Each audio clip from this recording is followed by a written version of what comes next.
अंचल पाठ वात्सल्य रस से परिपूर्ण है। इसमें लेखक ने अपने शैशव काल के खेल तमाशों का, रुचियों अरुचियों का और शरारतों का मनोरम वर्णन किया है। पाठ की प्रथम पंक्तियाँ। जहाँ लड़कों का संग तहाँ बाजे मृदंग, जहाँ बुढ़ों का संग तहाँ खर्चे का तंग। पहली पंक्ति में मृदंग मृदंग एक तरह का वाद्य यंत्र होता है। अब लेखक अपने बचपन को, अपने शैशव काल को इसमें बता रहा है कि कैसे उसने अपने बचपन के दिन अपने माता पिता के साथ गुजारे, क्या क्या खेल तमाशे किए, कब कब वो डरा, पूरा वर्णन इस पाठ में है। लेखक अभी शिशु ही था। वह अपने पिता के साथ जल्दी उठकर नहा धोकर पूजा करने बैठ जाया करता था।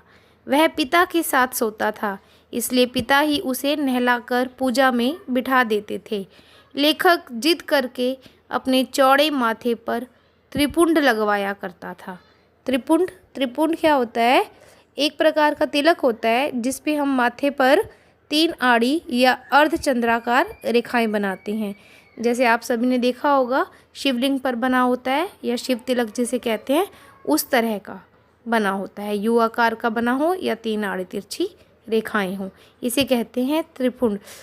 तो लेखक छोटा बच्चा था, वो सुबह सुबह जल्दी उठकर अपने पिता के साथ पूजा करने बैठा था और पिता के साथ ही वो सोया करता था। पिता ही उसे नहला धुलाकर पूजा में बिठाते थे और लेखक जिद करके अपने माथे पर अपने पिता से त्रिपुंड लगवाया करता था।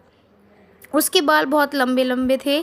उस लंबी लंबी जटाओं के कारण ही वह बम बोला प्रतीत होता था और पिताजी इसीलिए उसे प्यार से कहते थे भोलानाथ। लेखक अपने पिता को बाबूजी कहता था और माँ को मैया कहकर पुकारता था। जब बाबूजी रामायण पाठ करते थे तो लेखक उनके बगल में ही बैठकर शीशे में अपना मुंह देखा करता था और जब वो ये देखता था कि पिताजी भी उसकी ओर देख रही हैं तो वो शर्मा जाता था। पिताजी पूजा पाठ करने के बाद अपनी एक बही निकालते थे। उस बही को रामनामा बही कहते थे। वह उस पर 1000 बार राम का नाम लिखा करते थे।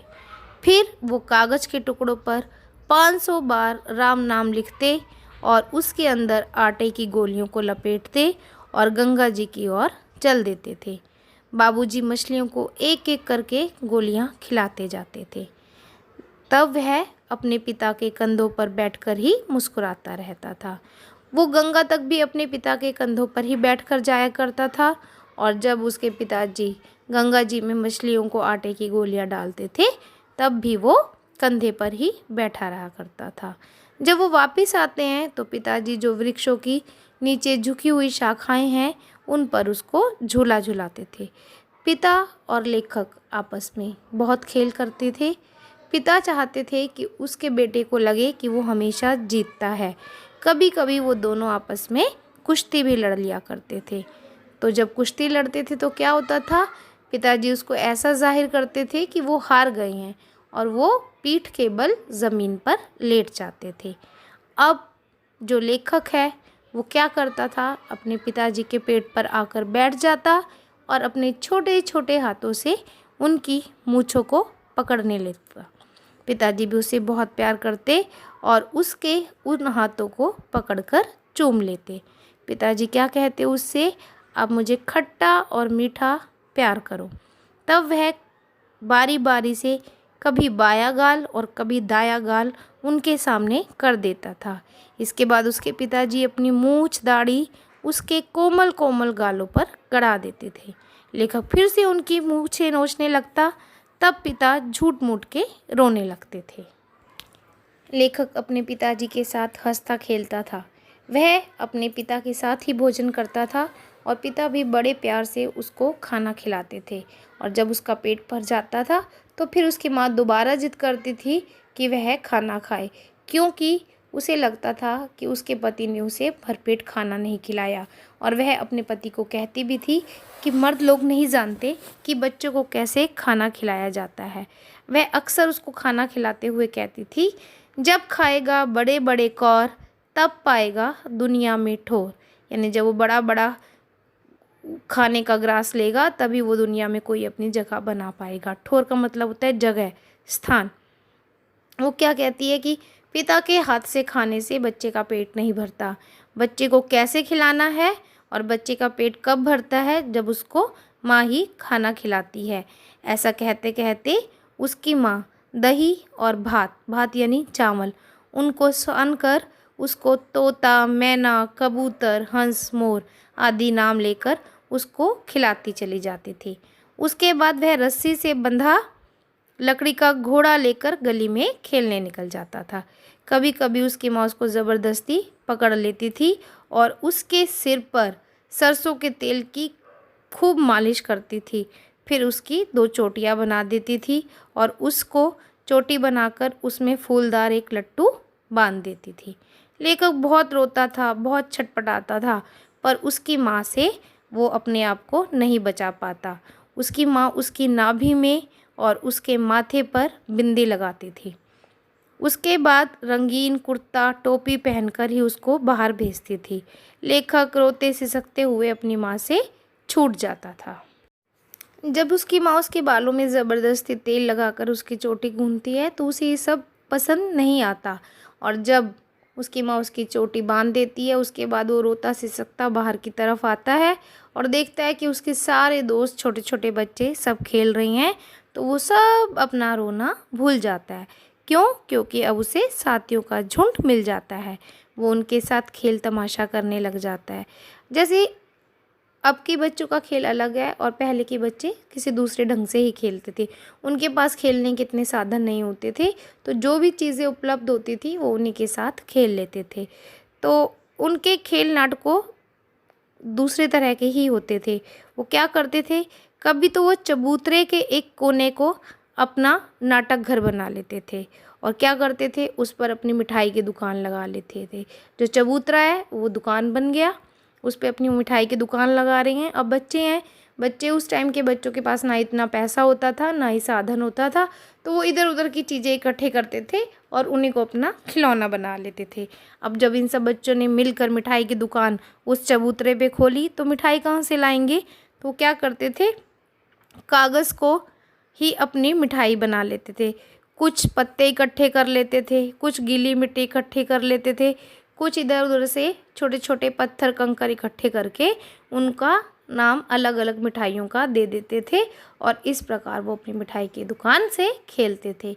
अब दुकानदार भी वही है और ग्राहक भी वही है, सभी बच्चे मिलकर खेल रहे हैं ना, तो खुद ही वो दुकानदार हैं और खुद ही वो खरीदार भी हैं। जब बापूजी उनके पास आते और पूछते कि भाई कैसी बन रही है मिठाइयाँ, तो सारे बच्चे एकदम हंस देते और उसी टाइम उनका वो खेल ख़त्म हो जाता। उसके बाद वो क्या करते, पहला तो हो गया दुकान बनाना, उन्होंने मिठाई की दुकान लगाई चबूतरे पर और इधर उधर के कंकड़ पत्थर पत्ते गीली मिट्टी को मिठाइयाँ बना ली। फिर क्या करते, अब उनका दूसरा खेल शुरू हो गया। अब उन्होंने एक मिट्टी का घरौंदा बनाया और उसकी छत डाली, छप्पर से तिनकों से उसकी छत डाल दी। और आपने देखा है माचिस, माचिस में से जब तिलियाँ निकाल लो तो उसका जो कवर बन जाता है वो बचता है, वो क्या करते थे, उसके उन्होंने दरवाजे बना लिए। टूटा हुआ कोई घड़ा हो, कोई दिया हो, उसकी उन्होंने कढ़ाई बनाई है। इस प्रकार वो अपना घर बना लिया और घर में उन्होंने सारा सामान जुटा लिया। इस तरह वो खेलते थे।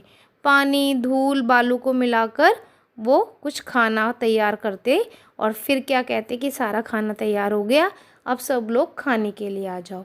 फिर सारे लड़के एक एक करके लाइन में पंगत में बैठ जाते। अंत में क्या होता, अंत में पिताजी भी आ जाते और वो भी उस पंगत में बैठ जाते और कहते भाई भोला राम आज क्या क्या खाना बनाया है, हमें भी तो खिलाओ। सारे बच्चे उसी टाइम अपने घरौंदों के तोड़कर भाग जाते। वे लोटपोट होकर पूछा करते फिर अगली बार कब निमंत्रण दोगे भोज के लिए, कब बुलाओगे अगली बार खाना खाने के लिए। इस प्रकार बच्चे आपस में जो भी साधन मिलता था उससे खेलते थे और उनके हर खेल में उनके बाबूजी, लेखक के बाबूजी ज़रूर ही शामिल होते। अब ये तो हो गया घर बनाने का खेल या मिठाई लगाने की दुकान। अब क्या करते थे उसके बाद वो कभी कभी वो सोचते थे कि चलो आज ऐसा करते हैं, एक बारात निकालते हैं। वो बारात निकालते हैं तो क्या करते हैं, कनस्तर, कनस्तर क्या होता है, एक टीन का एक डिब्बा होता है, ठीक है, उसका वो बाजा बना लेते और इसी तरह टूटी हुई चूहेदानी को वो पालकी बना लेते और क्या होता, उनमें से कुछ लड़के वाले बन जाते और कुछ लड़की वाले बन जाते। अब जो उनका खेलने की जगह है वो केवल और केवल वो चबूतरा ही है, तो वो क्या करते, बकरे के ऊपर चढ़ जाते और चबूतरे से एक कोने से दूसरे कोने तक वो बारात को ले जाते। अब जब दूसरे कोने में पहुंचते हैं तो क्या होता है, वो लड़के वालों का घर हो गया। वहाँ पर टूटा हुआ कुल्हड़ रखा है, उसे उन्होंने कलसा बना दिया। इस प्रकार वो अपना ये दूल्हा दुल्हन वाला बारात वाला खेल खेलते थे। और जैसे ही बाबूजी कहते कि मुझे तो दुल्हन का मुंह देखना है, तो सब बच्चे हंसकर भाग जाते थे। कभी कभी वो खेती का नाटक भी कर लेते थे। अब खेती के लिए क्या चाहिए, बैल चाहिए, खेत चाहिए, तो खेत बनता था उनका वही चबूतरा। और बैलों की जगह वो क्या करते थे, एक घिरनी, टूटी हुई घिरनी पर रस्सी चढ़ा लेते थे और वो रस्सी जैसे जैसे आगे पीछे होती थी वो क्या था, वो बैल बन जाते, वो उनको खींचते। और जो कंकड़ पत्थर होते हैं वो चबूतरे पर वो फैलाते, जैसे एक किसान अपने खेतों में बीज डाल रहा है। तुरंत के तुरंत वो कहते कि अब फसल बन गई है और तुरंत के तुरंत वो फसल काट लेते।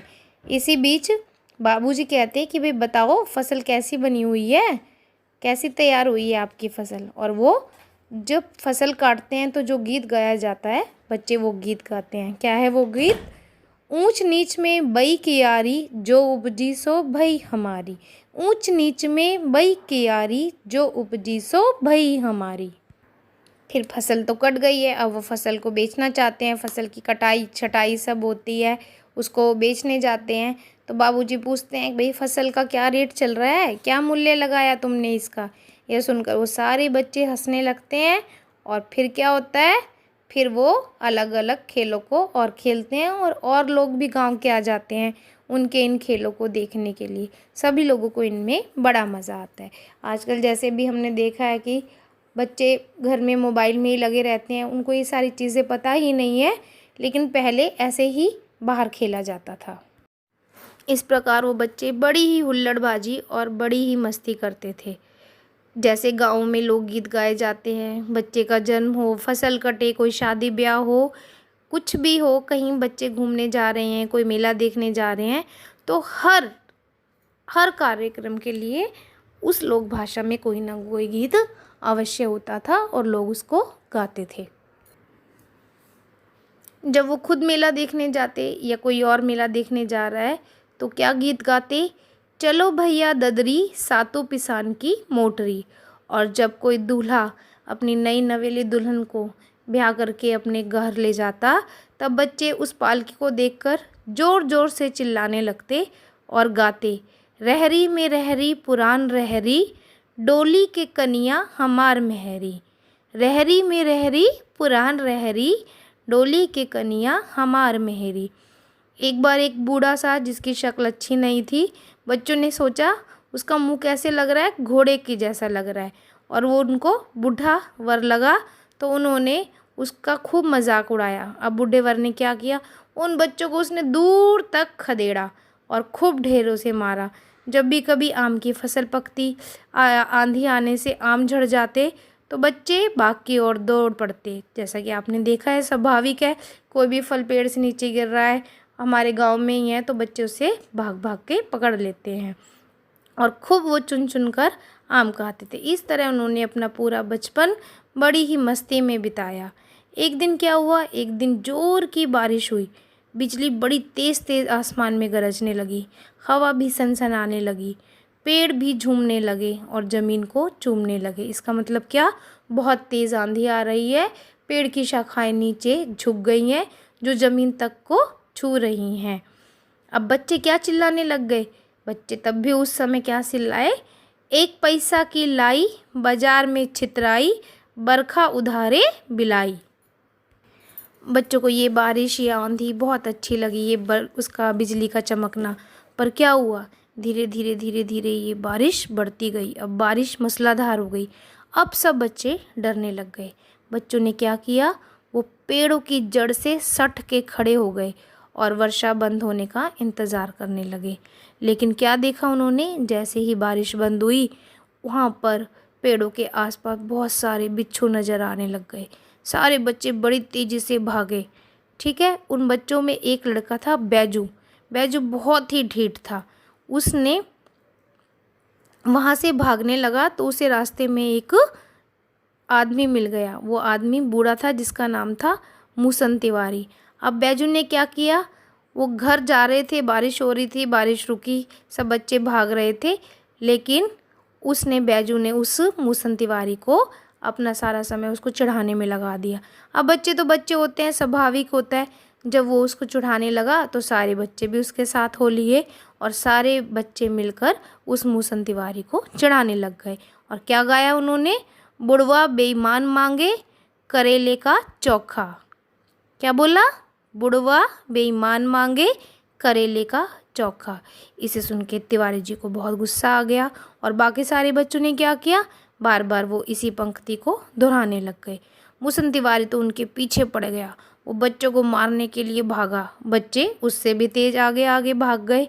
अब क्या किया, मूसन तिवारी ने सोचा कल सुबह मैं इनकी पाठशाला जाऊंगा, वहाँ तो ये बच्चे मेरे हाथ आएंगे, तब मैं इनकी शिकायत लगाऊंगा और इन्हें मारूंगा। अब मूसन तिवारी पाठशाला पहुँच गया। उन्होंने लेखक को और बैजू को दोनों को पहचान रखा था कि ये दोनों बच्चे बहुत तेज़ तेज़ गा रहे थे, मुझे चिढ़ा रहे थे, तो उन्होंने उनको अपने पास बुलाया। बैजू ने क्या किया, बैजू थोड़ा सयाना था, समझदार था, वो वहाँ से भाग लिया। पर लेखक तो पकड़ा गया। गुरुजी ने उसकी खूब खबर ली। मूसन तिवारी कौन थे, वो उस अध्यापक में भी पढ़ा, उस स्कूल में भी पढ़ाते थे, वो अध्यापक थे। तो उन्होंने उसकी खूब खबर ली, किसकी, लेखक की। और बैजू भाग गया। अब जब लेखक के पिता को ये वाली बात पता चली कि भाई मेरे बेटे को आज गुरुजी बहुत पीटेंगे और उसने ऐसे ऐसे एक शरारत करी है, तो वो तुरंत विद्यालय पहुंच गए। और जैसे ही वो विद्यालय पहुंचे तो उन्होंने अपने बेटे को गोद में उठा लिया, उसे पुचकारने लग गए, उसे फुसलाने लगे, लेकिन लेखक तो रोता रहा। अब पिताजी ने क्या किया, उसे अपने सीने से लगाकर अपने घर तक वापस ले आए। पर पूरे रास्ते लेखक रोता रहा, रोते रोते उसने अपने आंसुओं से अपने पिताजी के कंधे को तर कर दिया। बाबूजी गुरुजी की चिरौरी करके लेखक को घर लेकर चले गए। चिरौरी क्या होता है, माफ़ी मांगना। बाबूजी ने क्या किया, गुरुजी से माफ़ी मांगी कि बच्चा है, इससे गलती हो गई, इसे माफ़ कर दो, दोबारा नहीं करेंगे। और इस प्रकार ऐसा कहकर वो लेखक को अपने साथ अपने घर वापस ले आए। रास्ते में फिर उसका अपने सारे साथियों का झुंड मिल गया, वो सब रोना धोना भूल गया और फिर वो उनके साथ खेलने लग गया। फिर वही शरारतें और फिर अपनी लोक भाषा में कुछ ना कुछ गाना, कुछ ना कुछ शरारतें करना, कुछ ना कुछ दोहराना। इस बार उन्होंने पंक्ति दोहराई, माई पकाई गर गर पुआ, हम खाई पुआ न खेलब जुआ। माई पकाई गर गर पुआ, हम खाई पुआ न खेलब जुआ। अब तक लेखक या भोला राम, जो अपने पिता के कंधे से लिपटा हुआ रोता हुआ स्कूल से वापस घर की तरफ आ रहा था, रास्ते में ही दोस्तों की जो झुंड मंडली मिली, सब कुछ रोना धोना भूल गया और उनके साथ खेलने लग गया। अब क्या हुआ, अलग अलग तरह के गाने गाने लग गए, लोक भाषाओं में अपनी अपनी जो पंक्तियाँ एक बच्चा बोलता, दूसरा बच्चा बार बार उसे दोहराता। सारे लड़के इस तरह गाते खेलते मकई के खेत में पहुंच गए। वहाँ पर क्या हुआ, उनको एक चिड़ियों का झुंड नज़र आया। वो सब लड़के उसको चिड़ियों को पकड़ने लग गए, लेकिन चिड़िया किसी के हाथ ना आई। जैसे वो चिड़िया के पास पहुँचते, चिड़िया उड़ जाती। अब उन्होंने कहा ये चिड़िया तो उड़ गई, अब दूसरा खेल क्या खेलें। बच्चे हैं, शरारती दिमाग है, उनके मन में कुछ ना कुछ तो पैदा होता ही रहता है। अब जब चिड़िया उनके हाथ में ना आई तो उन्होंने दूसरा खेल खेलना शुरू कर दिया। वो सारे बच्चे एक टीले पे पहुंच गए और टीले में जहाँ से चूहे निकलते थे वहाँ पर उन्होंने पानी डालना शुरू कर दिया। अब चूहा तो उसमें से कोई नहीं निकला, वहाँ से अचानक ही एक सांप निकल आया। सब बच्चों ने जैसे ही उस सांप को देखा, सब रोते चिल्लाते वहाँ से बेतहाशा भाग लिए। भागते भागते कोई औंधा गिर गया, कोई चित्त गिर गया, किसी का सिर फूट गया, किसी के दांत। इसी बीच जो लेखक है उसके भी सारी देह, सारा शरीर लहूलुहान हो गया। डर के मारे थोड़ा सा घबराहट में जो भागे, उस भागने में जो गिरे और गिरने में जो चोट लगी, वो तेज़ तेज़ भागा, उसके पैरों में कांटे लग गए, उसके सारे तलवे छलनी हो गए। वो भागता भागता दौड़ा दौड़ा घर में घुस गया। माँ ने देखा कि लड़का दौड़ता आया। बाबूजी की भी नज़र उस पर पड़ी। बाबूजी अपने जो घर के बरामदे हैं उसमें ही हुक्का पी रहे थे। उन्होंने लेखक को आवाज़ लगाई कि इधर आओ बेटा, पर लेखक सीधा ही अपनी माँ की गोद में जाकर छिप गया। बच्चे को कांपता देखकर माँ और तेज़ रोने लग गई और उसके सभी अंगों को दबाने लग गई, उसके माथे को चूमने लग गई। वो बार बार देखती कि उसका बच्चा जो है उसके आंचल में सिमटा जा रहा है, उसकी शक्ल पर डर का भाव है। तो वो उससे पूछने लग गई कि तुम क्यों डर रहे हो, तुम्हारे डरने का कारण क्या है। लेकिन बच्चे ने कोई जवाब नहीं दिया। तुरंत माँ उठी, उसने झटपट हल्दी पीसकर उसके घावों पर लगाया। घर में तो जैसे कुहराम समझ गया। लेखक धीमे स्वर में सा सा सा ही कह पाता, उसने पूरा शब्द साफ नहीं कह पाया। उसका सारा शरीर थर थर काँप रहा था। उसकी आंखें चाह कर भी नहीं खुल रही थी। मैया उसे बड़े लाड से गले लगाए हुए थी। बाबूजी ने दौड़कर अपनी गोद में अपने बेटे को लेना चाहा, लेकिन लेखक अपनी माँ के आंचल से चिपका रहा। उसने अपना माँ का आंचल छोड़ा नहीं। कहते हैं पिता भी पुत्र से या अपनी संतान से बहुत ज़्यादा प्यार करते हैं, लेकिन माँ के प्यार के आगे पिता का प्यार हमेशा कम ही पड़ जाता है। इसका कारण ये भी हो सकता है कि माँ का रिश्ता उसे अपने गर्भ में रखने के कारण उससे 9 महीने पहले से होता है और पिता का जब वो इस दुनिया में आता है। तो कोई भी बच्चा हो, चाहे जितना मर्जी अपने पिता के साथ खेले कूदे, अपने सारी दिनचर्या उसे बताए, लेकिन दुख दर्द में उसे केवल माँ ही याद आती है और माँ के आंचल में सिमटकर उसे ऐसा लगता है कि अब वो सुरक्षा कवच में है, अब उसे कोई खतरा, कोई डर नहीं। यही था पाठ का सार। उम्मीद है आपको पाठ समझ आया होगा। सुनने के लिए धन्यवाद।